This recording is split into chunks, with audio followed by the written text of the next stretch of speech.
Hey, what's happening? Welcome to the Pleasure Points podcast. I'm your host, James Rohr. You can hit me up on Instagram at James E. Rohr. My coaching work is at invitinginlove.com. And you can email the show at pleasurepointspodcast@gmail.com. Thank you so much for being here. This is a fun one. I tell a couple of stories. One of them, it might be the craziest story that has ever happened to me in the arena of just unexpected greatness and unexpected kindness of strangers. So I hope you enjoy. And if you've got stories like this, please send them over to the show. I'd love to hear them. And without further ado, let's get into it.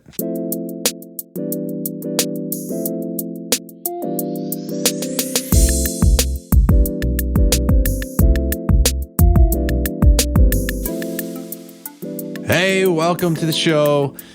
Today is what's happening now. What are you thinking about? How you feeling? Awesome. All right. So here we are, another Monday.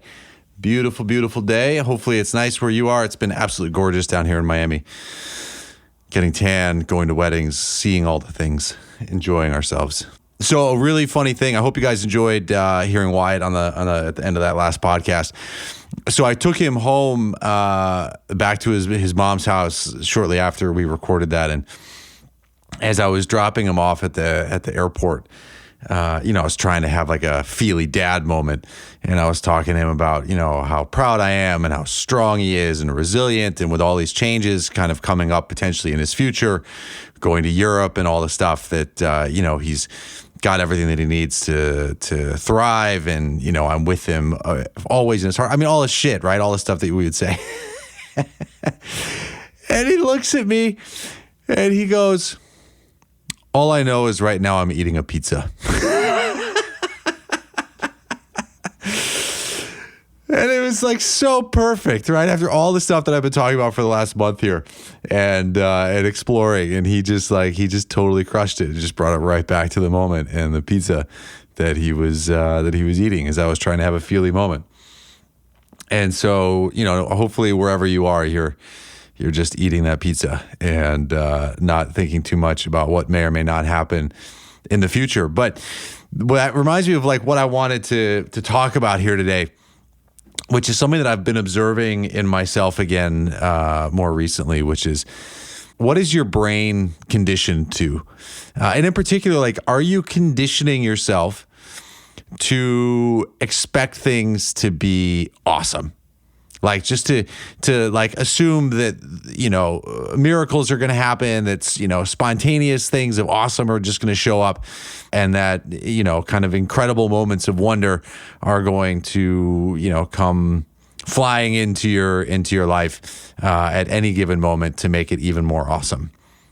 And I know that might sound like, kind of intense, but I realized as I've gotten a little bit older and gone through more periods where I'm like consumed with being an adult and picking up and choosing to worry about all those things that we might be worrying about as adults and parents and all that stuff, that I've kind of gotten away from a state of mind and energy that I used to have when I was younger. And, particularly it may have peaked even when I was in college, of just assuming that like great things were going to happen.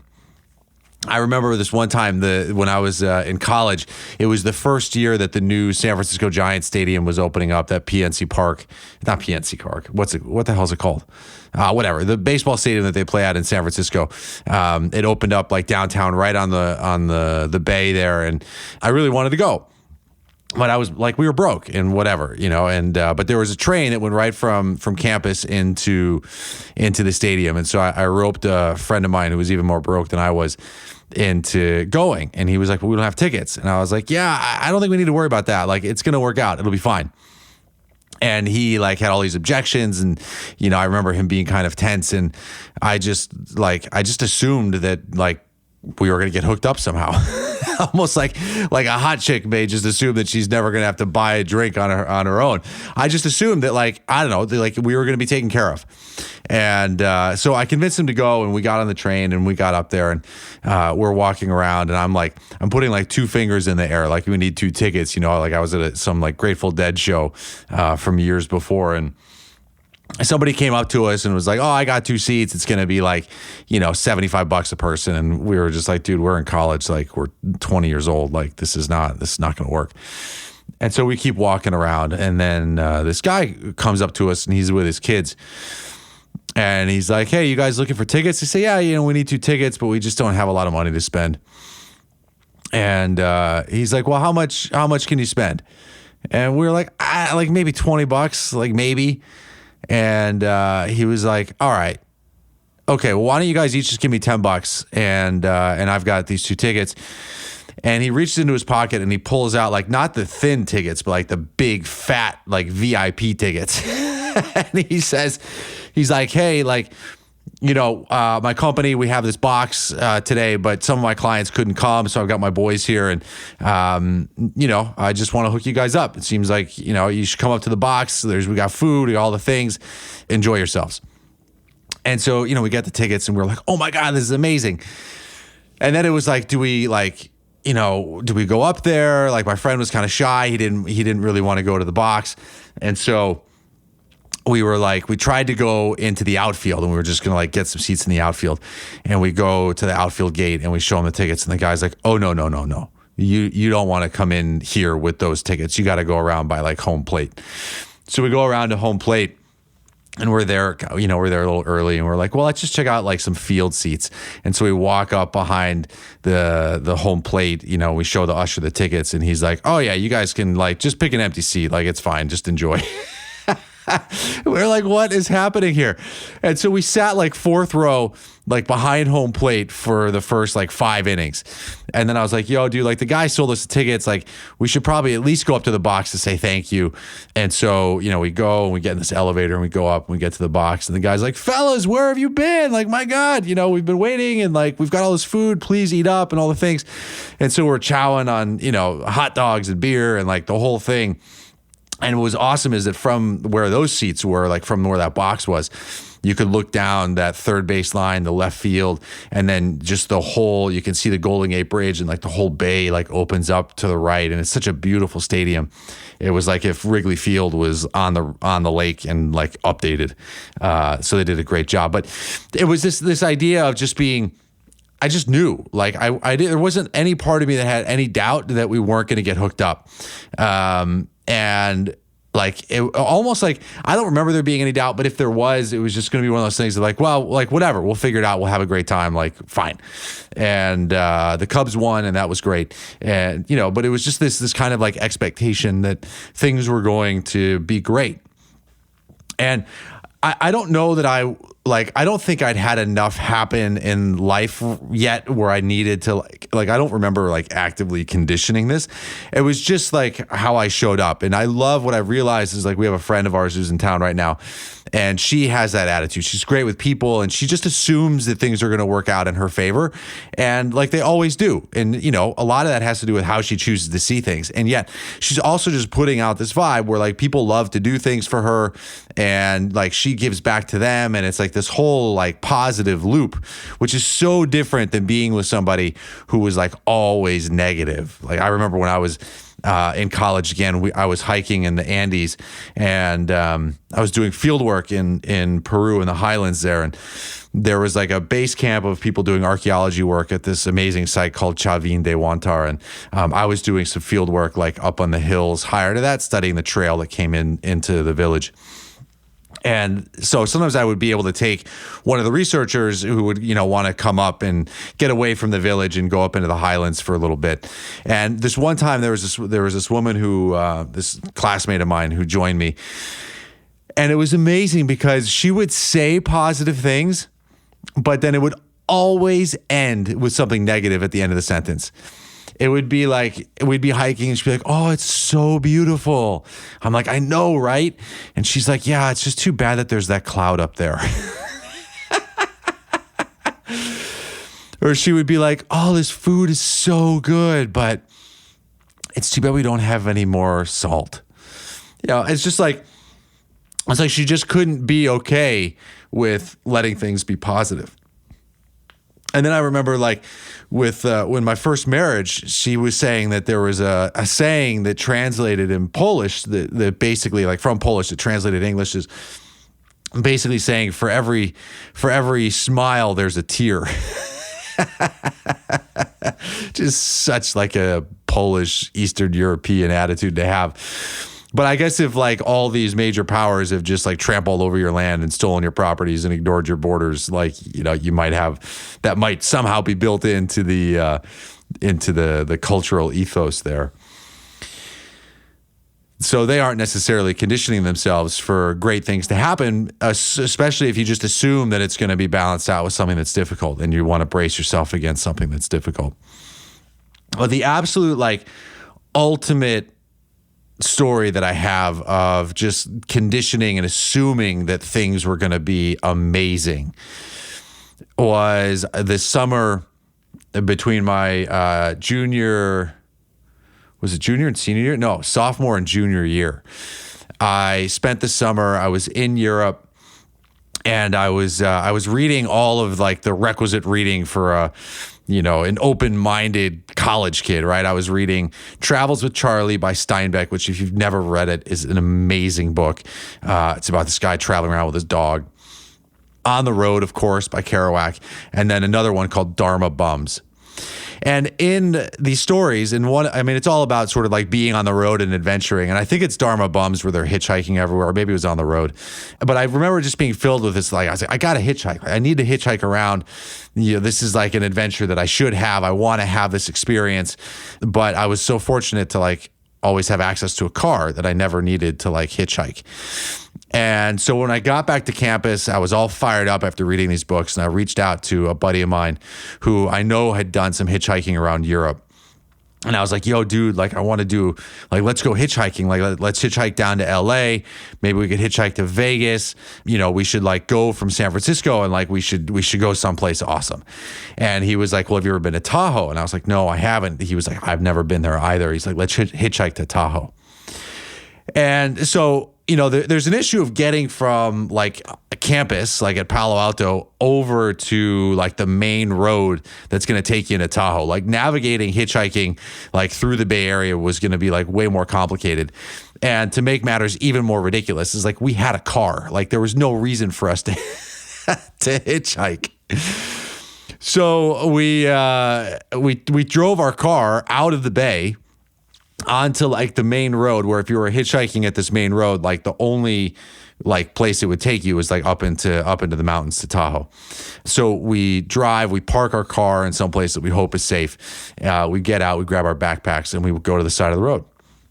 And this guy's name is Charles. Charles and I, you know, we just throw up our thumbs and we start hitchhiking, or hoping to hitchhike, right? And so Charles is a very eloquent guy. He just starts, you know, educating me on like the angle of the thumb and how you can't like stick your arm out too aggressively. You can't seem too eager, but you got to be chill. You know, we were wondering, like, you know, it's like two college age, like big dudes. We're both like at least 6 feet tall. And like, you know, we had our backpacks for the weekend. We thought we were going to camp in Tahoe. And one car passes us, and you know Charles is explaining, like, you've got to make eye contact, and so you got to have this connection with the driver, otherwise they're never going to pick you up, you know. And sure as shit, the second car that comes by is this like Explorer SUV, and the guy pulls over, and he opens up the doors, and he's like, "Come on in, boys." Oh shit. And I haven't thought about this story in a long time. And so we get in, and you know, this guy's got like, you know, male pattern baldness happening. He must have been in his like mid 50s, short, really stocky. And he was like, "Fellas, my name is Duke, and this here is my dog. Where are you headed?" And we were like, "Well, we're hoping to make it to Tahoe." And he's like, "Oh, you're in luck. That's exactly where I'm headed. I'm going to winterize my house for the season. So, you know, fasten your seatbelts. We got a couple hour ride ahead of us."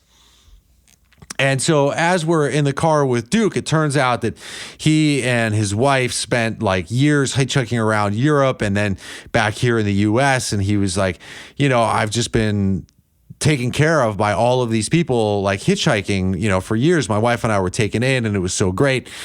So anytime I get a chance to like pay it forward, I do, and I wasn't sure about the two of you, but my dog didn't seem to mind, and, whatever. So then he starts pulling over on like vistas and giving us the background of like the settlement of Tahoe and like the whole experience. And as we pull into Lake Tahoe, he says, all right, fellas, he's like, listen, here's the deal. I know you guys were intending on camping, but it's going to get really cold tonight. So if you want, I'm going to go to the grocery store right now. I'm going to pick up some food to eat. You guys are more than welcome to stay at my house. I got plenty of bedrooms. Totally up to you. No pressure. Like, think it over. You can find me in the grocery store if you want to stay. If you guys want to go do your thing, that's cool too. like, good luck. And so Duke gets out, and, Charles and I grab our shit, and we're just like, well, what should we do? And it's like, well, I don't know, the guy seems really nice. Maybe we should just keep going.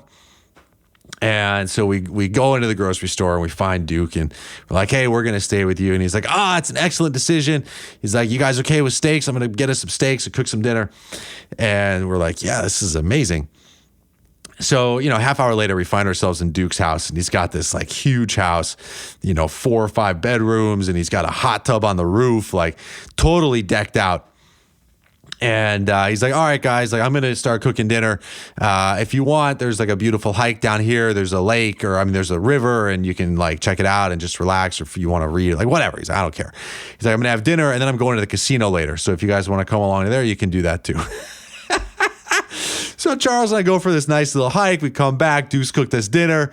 A little bit after that, we find ourselves in the casino, like gambling, having a good time. We come back to the house. Duke's like, I'm going to bed. You guys can do whatever you want. So we grab some cocktails. We go up and we get in the guy's hot tub. We're looking up at the stars and, the Sierras, and it's like just a breathtaking.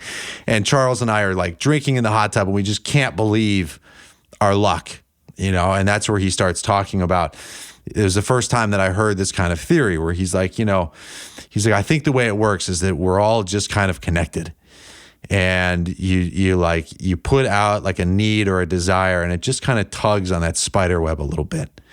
And then you hope that like wherever that spider web goes, right, that person's paying attention, and that you guys can have this connection. But we're all just kind of like tugging on these lines between each other.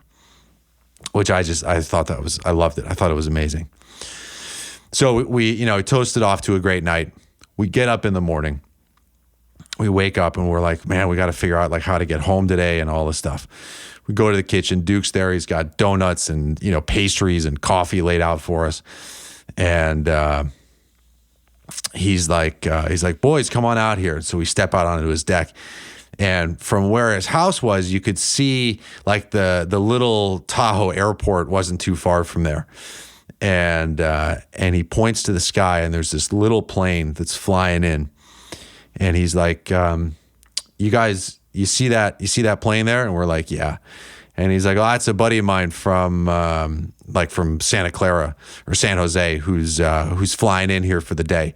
Duke says, he goes, I just got a brand new boat, and he wants to come check it out. So, if you guys want, like, I don't know what your plan is if you got to get back, but if you want to hang out, I'm going to take him for a ride on my boat. We're going to cruise around the lake, and it should be a pretty nice time.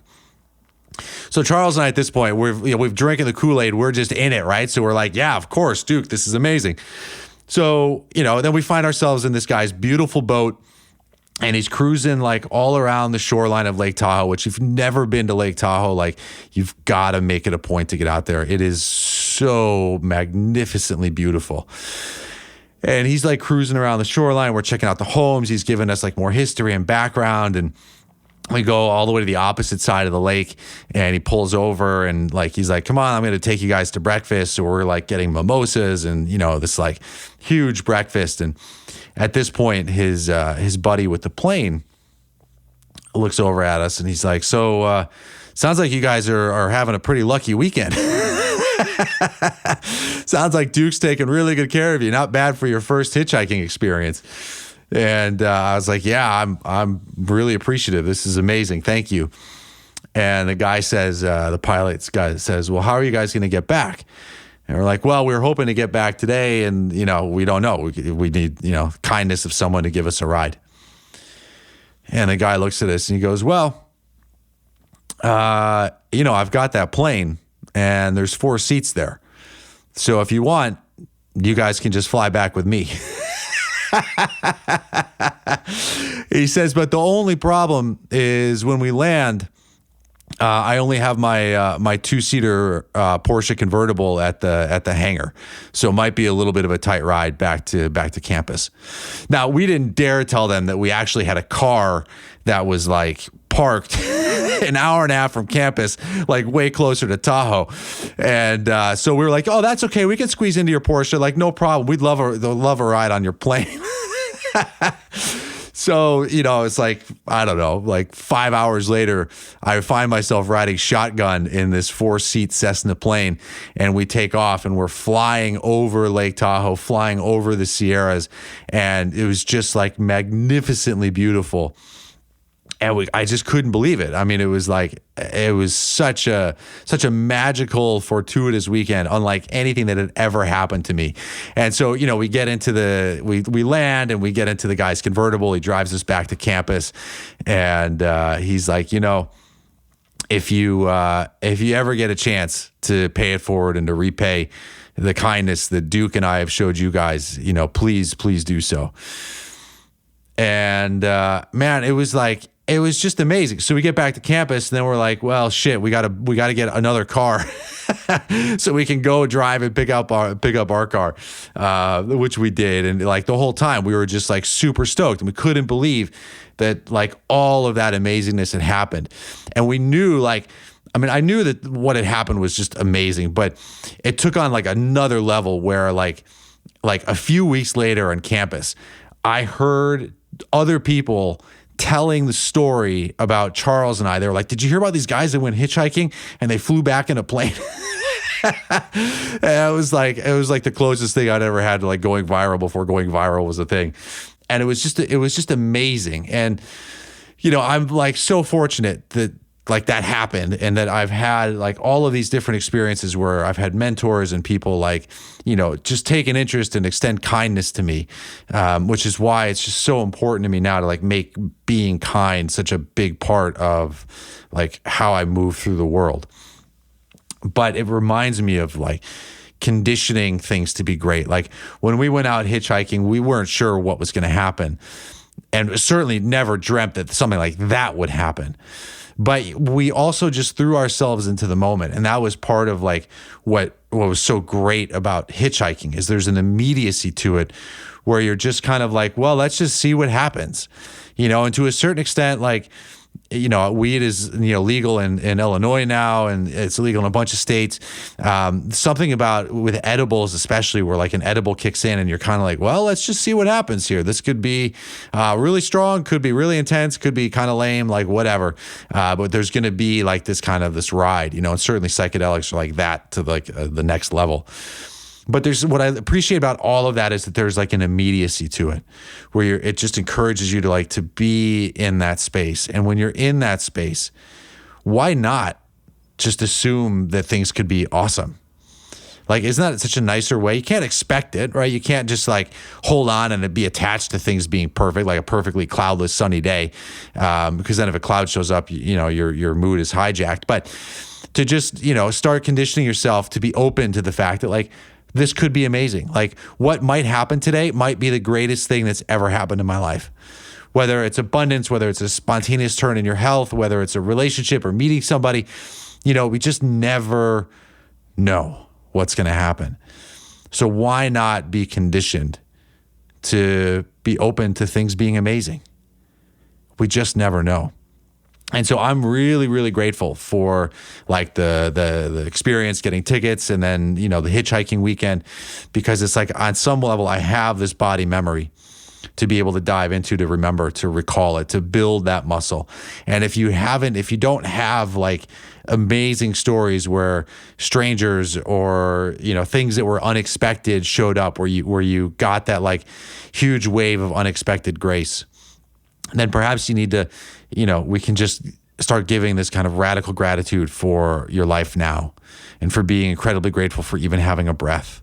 That is the ultimate of grace. That us being able to breathe, to have this experience, to have the ears to listen to this podcast, to be able to talk to your friends and family, or to talk to the trees or the plants, or to just like coexist as stardust on this planet, taking a particular form that gives you the opportunity to have rational thought, that gives you the opportunity to love and to feel and to eat and to have sex and to enjoy, to just have like a heart of gratitude for the grace that is our life. And start small and build and build and build. And any time that you can like put yourself into a state of awe and gratitude, that you're building that same muscle. And then to be open to allow yourself to receive the kindness of strangers, to allow yourself to receive the positive wave of what humanity is capable of. And to also contribute to that, to pay that forward, to be able to extend that to the people that you have access to, whether even if it's just smiling at a stranger, which I'm trying to get better at. It's easy for me to keep my headphones on and keep my face down, right? But just offering that exchange and that heart-to-heart connection of like, this is a human being. I'm a human being, right? And we're having this experience together. So the assignment for this week, if you choose to accept it, is to start conditioning yourself for things to just be awesome. And to assume that even if, something didn't go the way that you wanted it to assume that this is going to lead to something even more unexpectedly awesome than you could have ever imagined. And who knows what that's going to look like. But we've got to be willing to let go of the way that we think that it should be.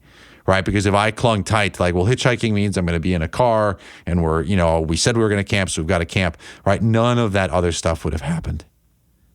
So you might want to ask yourself, where do I have space this week to soften and to let go? Perhaps where I've been controlling, I can do things a little bit differently. Right? If you wear your watch in your left wrist, maybe try it on your right. Walk home or drive home in a different direction. Take a different side street than you normally do. Start breaking up the routine and see what happens. So if you guys have amazing stories of hitchhiking or where strangers have taken you in or, just something where you were like, yeah, I just felt overcome with this feeling of being connected and it was great. And then all this other stuff happened. I'd love to hear it. Please. I love getting your stories. You can hit me up at pleasurepointspodcast@gmail.com. You can do an Instagram video about it. I do a random talking video and tag me in it at James E. Rohr. Let me see what you guys are going on. Tell your stories there. So thank you as always for being here and have a great week.